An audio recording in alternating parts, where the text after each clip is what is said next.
అన్ని రకాల వేపుడు కూరల్లోకి వాడే కొబ్బరి కారం తయారీ విధానం నేర్చుకుందాం. కావలసినవి 1 కప్పు ఎండుమిర్చి, పావు కప్పు వెల్లుల్లి రెమ్మలు, పావు కప్పు ఎండు కొబ్బరి, 4 స్పూన్ల జీలకర్ర, రుచికి సరిపోయేంత ఉప్పు. ఇప్పుడు మనం కారం తయారీ విధానం చూద్దాం. ముందుగా ఒక మిక్సీ జార్ తీసుకొని దానిలో కప్పు ఎండుమిర్చిని వేసుకోవాలి.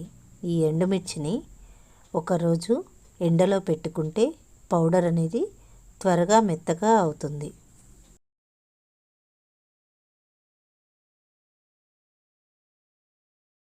ఎండుమిర్చి అన్నీ వేసిన తర్వాత దీంట్లో ఉప్పు వేసుకోవాలి. సాల్ట్ కన్నా ఉప్పు వేసుకుంటేనే కారం టేస్ట్ బాగుంటుంది.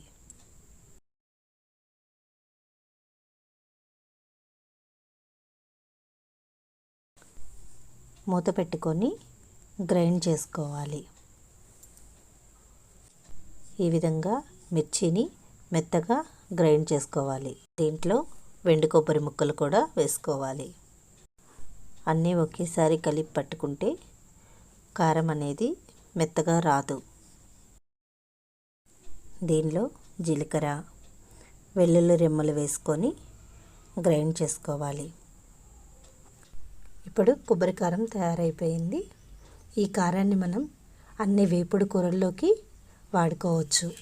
ఒక కొబ్బరి కారం ఉంటే చాలండి, ఎటువంటి మసాలాలు వేయాల్సిన అవసరం లేదు. కూర అనేది చాలా బాగా వస్తుంది. ఈ కారాన్ని మనం అన్ని టిఫిన్లో కూడా కొంచెం నెయ్యి వేసుకొని తింటే సూపర్గా ఉంటుంది. వేడన్నంలో కూడా చాలా బాగుంటుంది.